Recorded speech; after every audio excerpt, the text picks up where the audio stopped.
So, I turned 28 on February the 27th. I don't know if you know this, but we are almost to March 27th.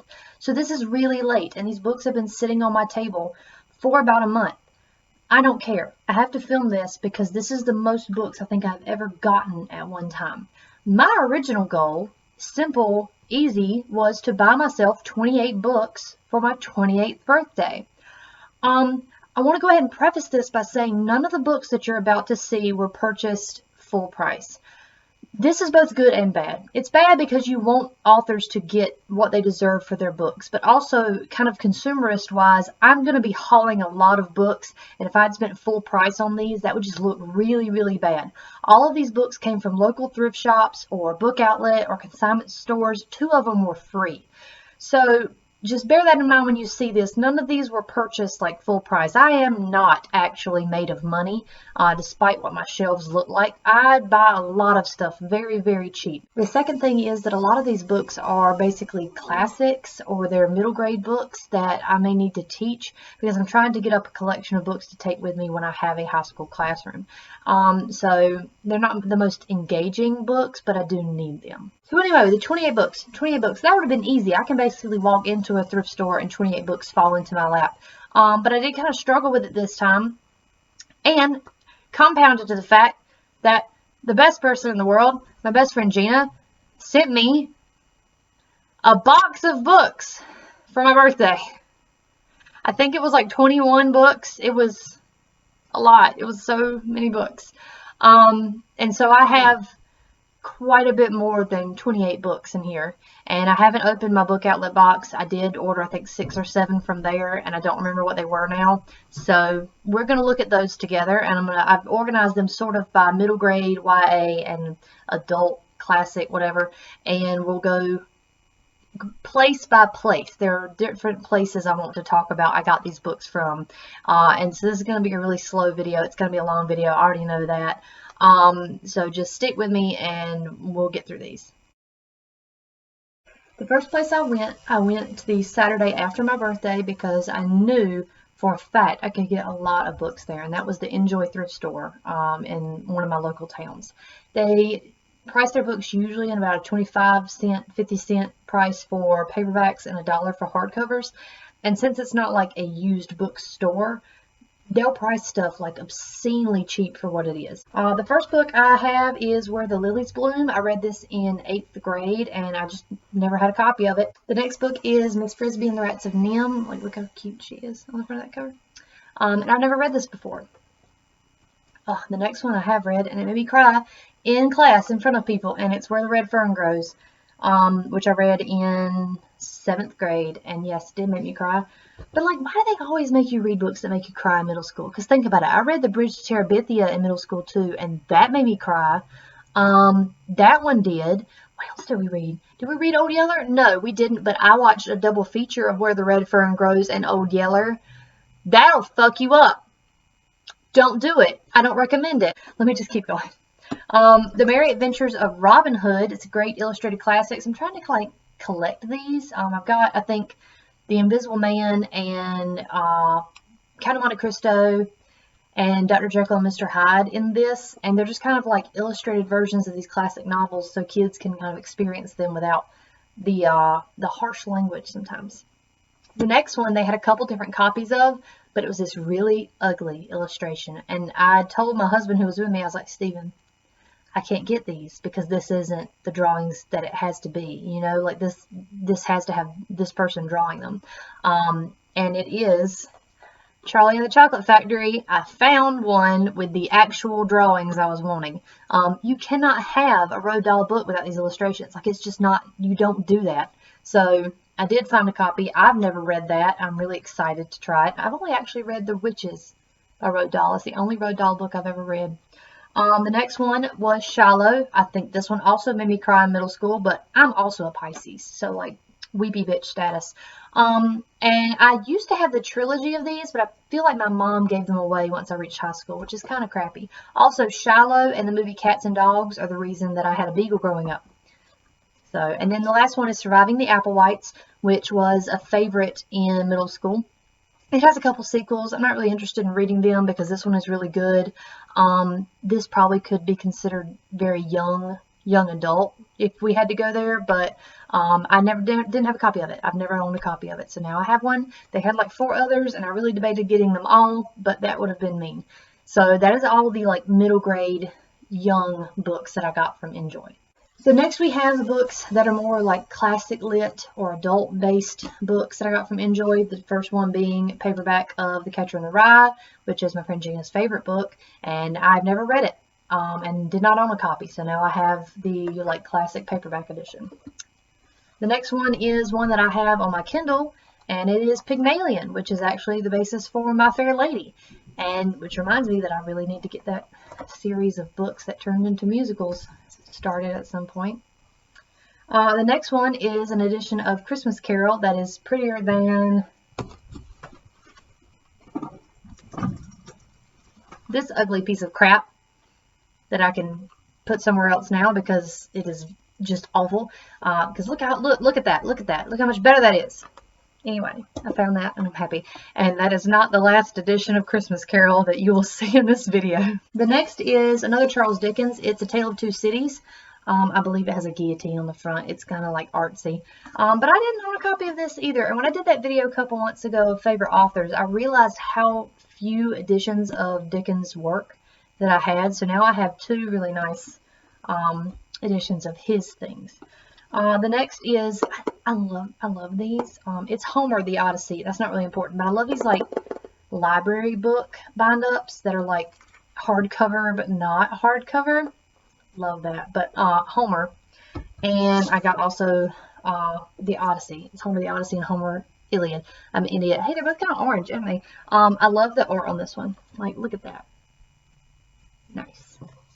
But those are useful for a classroom. The next one is the Poisonwood Bible because a friend of mine in my education degree loves this book. Like, she had to read it in high school, and I can never find it. And I actually, while doing this challenge haul, who knows, but while I did this, I actually found 2 copies of this book, one here at Enjoy and one at David's Used Books, which I'm going to talk about next. But I thought that was so funny how I've been struggling to find it anywhere, and then I found it like in a week span. So those are all the books that I got from Enjoy. Now let's talk about David's. So David's Used Books is in Greenville. It's right by where I go to college at, and I've never been there before. But they do, I think it's 50-cent paperbacks and $1 hardcovers, and they let you get store credit for bringing in used books. So I collected all these books, mind you, and went to check out, and he's like, do you have credit? I was like, no, but I do have a box of books in my car. He's like, oh, go get it. So I ended up paying $4 for all these books because I got credit for what I brought in, which is not bad. The first book is A Long Way from Chicago by Richard Peck. I do not remember much about this, but I remember I have read it. I believe it was for Battle of the Books or something in middle school, and I think there's some other companion novels. It's not like a trilogy or anything, but it's like they're all in the same universe about the same characters. And I think I have the other one. It's like A Year Down Yonder or something, and there's another one that Book Outlet has that I haven't ordered yet. But anyway, it's a cute little story. I don't remember a lot about it, but I remember liking it enough to know I wanted it. And the next one I was really excited to see because I thought I was being gaslit about this book. I could not remember what it was, and I could never find it, and no one else remembered reading it. And it's The Clay Marble. We read this in middle school, and it's about refugees. And the kids make clay marbles to distract themselves. That's all I remember. I'm not going to read the synopsis because we do not have time to do that today, but this was a really good book. I remember loving this book, so I can't wait to reread it and like see how it holds up to an adult lens. The next book is not middle grade and it's not really adult, but I was really shocked to find this here because it's relatively new and I've heard good things about it. It's The Astonishing Color of After. I've seen a couple people on BookTube talk about it and really liking it because it deals with a girl processing the grief of losing her mom and like guilt and things, and not really in the headspace to read this now, but I'm hoping that I will be able to maybe this summer tackle it because I mean this is a pretty big book and I just don't have the mental fortitude for it now, but I'm very excited I found it at the used bookstore. Last but not least, we have the adult novels that I found there. I have Anne Rand, The Fountainhead. Listen, I don't necessarily like Anne.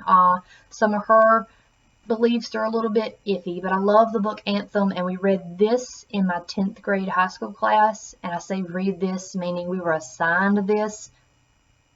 We didn't read it. We were assigned Cry the Beloved Country, and we didn't read that either.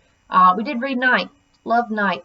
But I want to reread this as an adult just because it feels like it's something I should read in case I have to teach it, which I'm hoping I can avoid. I'll teach Anthem all day long, but please God, don't make me teach this brick of a book. I can imagine giving this to 10th graders. Can you see giving this to 10th graders? No. The next is the autobiography of Miss Jane Pittman, which is by Ernest Gaines and was one of the few Gaines novels that I did not own. So I'm excited to have this. I love Gaines. I think he does a great job of mixing really hard discussions with humor and just realistic, easily approachable writing, and I'm very excited to own this. The next is William Faulkner, the opposite of easy to read, The Sound and the Fury. And I kind of like this cover. It's like a cemetery at sunset. And I read Absalom last semester for a Southern Lit class, and The Sound and the Fury is about some of those same characters. So we're going to read this probably this summer when I have time to read Faulkner, because he is awful sometimes. The next thing is The Importance of Being Earnest by Oscar Wilde and 4 other plays. I only have The Importance of Being Earnest in a bound up like anthology, so it was nice to get a Wilde specific book that's in really good shape actually. And last but not least, I got A Christmas Carol in this really cute like cloth bound hardcover. So that's 2 editions of Christmas Carol to replace that one ugly one with the frog people on it. So I'm pretty excited about that. This one may be on my shelf just like on display somewhere because it's just so cute. Like that red foil on that green cover, gorgeous. And it's got like a Christmas tree. Yeah, love that.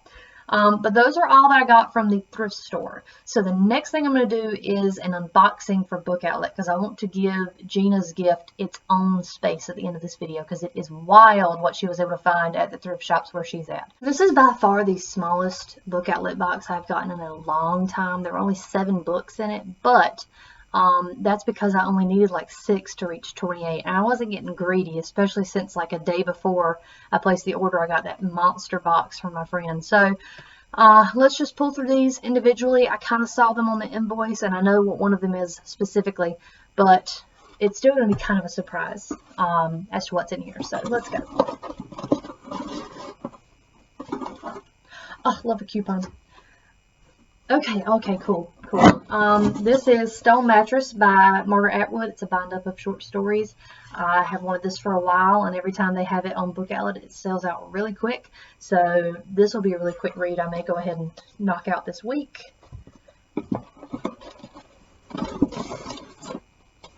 The next one is, this is going to be funny. Okay, I got this one. It's called Unspoken. And if you're thinking it looks kind of like a tacky YA novel, it probably is. I got it literally because someone requested things that reminded them of the Force bond that Kylo Ren and Rey have in the new Star Wars movies. And I'm a sucker for that. So I was like, when someone suggested, oh yeah, this has a love interest that they communicate telepathically. Listen, I know what I like, okay? If someone told you there was a shared bed trope, would you pick up the book? Yes, you would. Leave me alone. Okay, there's 2 of these, and they're both gorgeous. I already know it. Oh, wow. I'm going to have to get more of these. Okay, I ordered this one. It's Persuasion by Jane Austen. I only got this one because I wanted to see what these, I think they're called the Knickerbocker Classics, look like. This is cloth. It has this little thing to keep it shut. And it's beautiful. Like, this is so pretty. And I just noticed this. Okay, I knew Persuasion was supposed to be like an older woman and like realizing her first love, them getting back together or something because, you know, she said no to him. She's 27 years old. That's not old. Oh my God. Anyway, I just had like a crisis, but this book's gorgeous. It's really pretty. I'm going to have to order a couple more editions of these for books that I already want anyway, but that's really pretty. And this one is Little Women. Didn't own a copy of Little Women. Really wanted these Paper Mill Classics they have. It has like a purple bookmark in it, and it's got like a fan and gloves and foily and purpley and pretty. And then again, this is one that could just sit right on my shelf. because that's so pretty to me. So those are 2. I talked about 2 at one time. Excuse me, I'm like getting ahead of myself. I did order it. Okay. I was worried I hadn't put this in the cart because it keeps going out of stock, and it's the first in a series, and I want to read the first one before the second one. And it's The Strange Case of the Alchemist's Daughter, and it's about like Mary Jekyll. And I think it's got some Jekyll and Hyde, Frankenstein kind of stuff to it, and it's basically like a retelling of things. And I'm never going to turn that down. So hopefully this is good because they've got like the second and third books on Book Outlet too, and I'd really like to read those. But I'm excited to see that. I'm sorry I'm not helping with synopsis, but if you want to, you can always pause the video and go look for something. Like, you have that technology. Oh, yay. Okay, I got Frederick Bachman's Us Against You. I don't really care if it's good. I'm going to read it anyway because Beartown just was amazing. Like, it wrecked my life. It was so good. And this is the sequel to Beartown. I don't need to know any more than that because I'm going to read it because I love Beartown. By the way, read Beartown. Okay, I think there's only one more in here because that was 1, 2, 3, 4, 5, 6. So yes, this is the last one. Oh, yay. Okay, I have to take that sticky note off. I don't know what that's for. This is The Weird Sisters. I got this one because I've been reading so much Shakespeare, and I've been doing that, like, well, I'd say I've been doing that, but I've been doing a bad job of reading books inspired by Shakespeare plays, and this is about 3 sisters that are named after Shakespeare heroines. And they had it for a while. It went out of stock, and I saw they had it, so I swooped in and got it. It may be good. I will probably read that at the end of the semester after we get through Shakespeare. And now, that is all my Book Outlet books. I'm actually really excited about this one. Like, this is so pretty to me. Anyway, 27 years old. Oh my God. Anyway, I'm going to go ahead and show you the 2 books that I got that were free before I go into Gina's books. So I had the pleasure of teaching at a school last week, and it was really great. The kids were great. It was a fun school system. They had a cart of free books by the entrance to the school, and they should have known better. So I resisted and only got 2 books. I got Charles Dickens' Great Expectations, which is again that really nice hardcover bind up that they do for library books, and I got The Sound and the Fury by William Faulkner in like this really old version. It also has As I Lay Dying in it, which I think I got because of the weirdness of The Sound and the Fury and As I Lay Dying being bound up together, because I think they have things in common theme-wise, but it made more sense to me to have The Sound and the Fury and Absalom bound up together, since those are connected by certain characters. But I just really like old books, and this is really pretty to me, so it made sense to get it. I really wish I could have gotten more, but it felt greedy to do that. And I'm just glad they let me get those 2. I'm not going to know what to do with myself when I have the whole table back to use, because these books have been up there for a month. And full disclosure, I sent her like the worst unedited video of me opening these anyway, so she's seen this. But I think everyone else should get to see how good she is at finding stuff at the thrift store and how specific she can get for individual people. I'm not going to show you the sticky notes she left on all of them, but she literally sticky noted all of the books and told me why she got them. This one's hilarious. It's an Animorph book. It's obvious reasons, and also look, it's holographic. We love that. Crispin, Cross of Lead by Avi. I think we were supposed to read this for Battle of the Books and probably didn't, but either way, it's a classic. I've heard of it, never read it. And this one is The Westing Game, which is a different cover than the one I have, so this one will likely be going to a high school library because it could be read by either by middle grade or for high school, but it's a really nice little mystery novel. The next thing we're going to look at is this stack of YA novels. Again, I'm going to take the sticky note off. Y'all don't need to see that. That's not your business. We got A Study in Charlotte because I love retellings. Should I keep putting it here? If I just keep stacking, this table's going to break. We got Girl Made of Stars, which I've heard about on BookTube a lot of times. It's another one of those ones where, like, probably a little hard for me to read right now mental-wise, but, like, can't wait to read it. The next one is The Scorpio Races. I love The Scorpio Races so much. I did not own a physical copy of it, and I do like the paperback better than the hardcover. I cannot believe she found this. I could cry. I cannot wait to read this again in November, because maybe I'll have time. Who knows?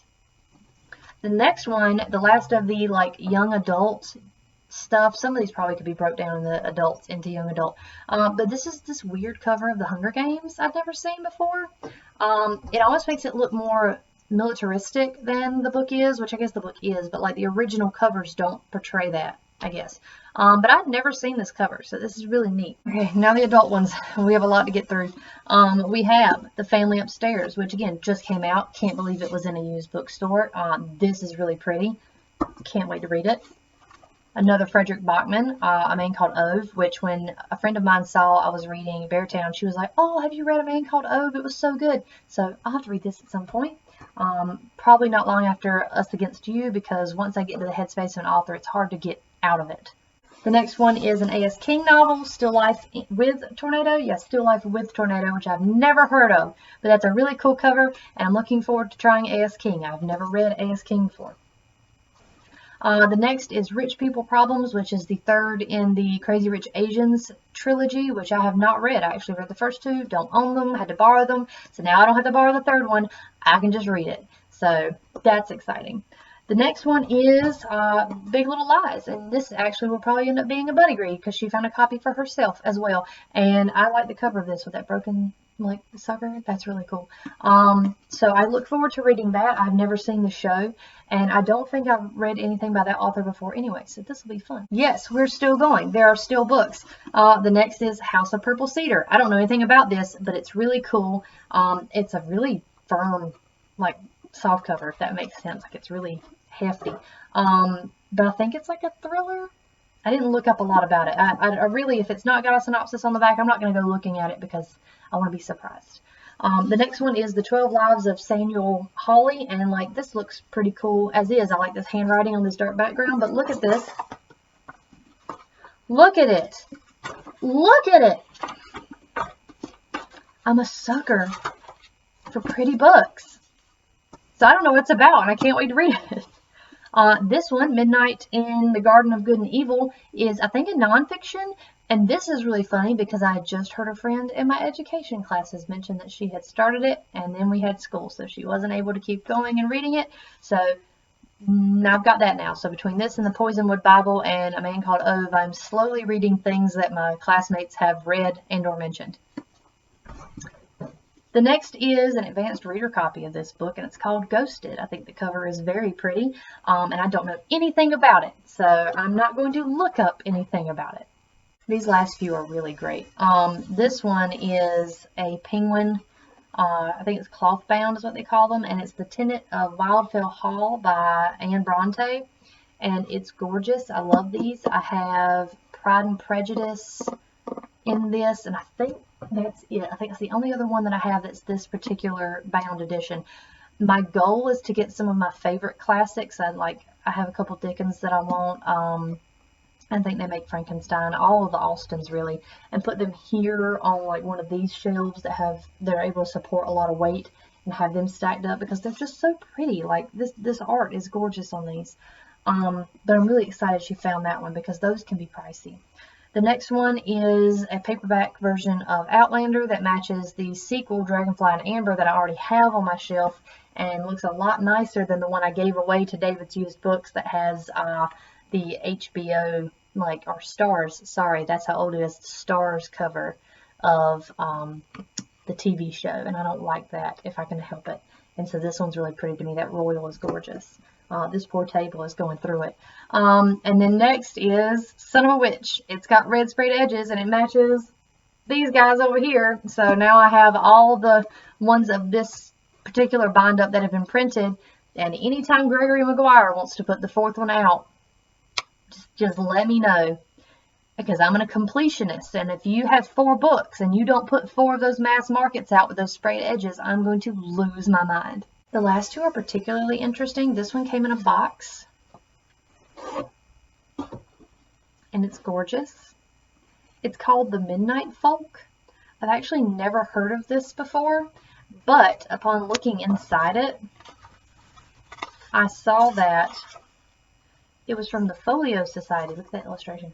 The Folio Society in 2011, they actually don't make this anymore. You can go to the Folio Society's website and they don't make it. You can get it on Amazon, I think, for around $36, which tells me it probably was at least that much when it sold. And in fact, it was, because I have the invoice. I think I put it in the book, but I'm not going to tell that lady's business. But either way, like, yeah, this came from the UK and it was about $36. And she did not pay that much because she got it from a secondhand shop. Wild. The talent of that. Just the sheer talent.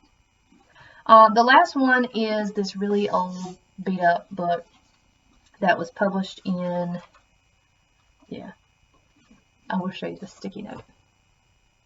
This bitch old.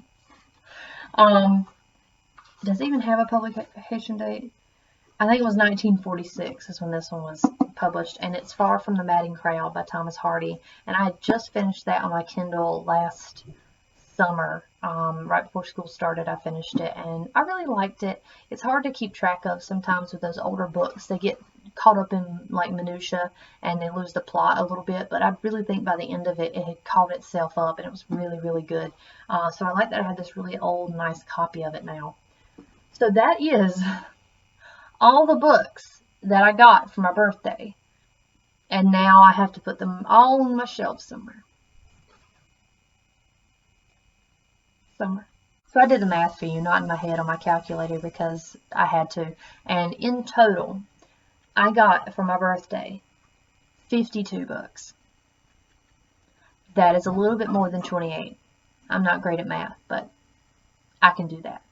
I bet we thought we were done, but I'm not done because I just got these books like a day ago and I haven't filmed anything yet. I'm actually missing one of them because I can't find it on the shelf. They're like little. But I was at the thrift store and these were 25 cents each, and there were a couple of them, but these are the only ones that I wanted copies of. But I thought, oh, that's cool. It's like Oliver Twist. Maybe it's like a shortened version. I also have The Turn of the Screw, The Hound of Baskervilles, and The Scarlet Pimpernel. Love The Scarlet Pimpernel. But I thought that's really cool. They're like maybe like a shortened version of it for kids or something, because with the kids' books.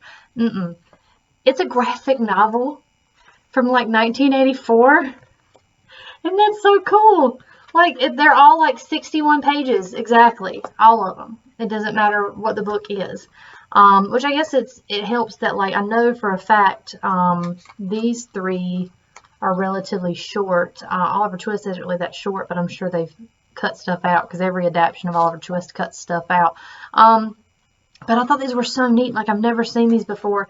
And according to, like, the back of the books, there's, like, a couple of different lists of them. So I'm going to have to keep my eye out for these. I also have The Last of the Mohicans somewhere in this Nightmare Factory behind me. But I thought these were neat. I thought I'd include them in this haul, even though they don't technically count as, like, the birthday haul. But otherwise, I was not going to get around to hauling these. So anyway, now I can finally edit the video, and yeah, so we're actually done now. Shouldn't be anything else after this.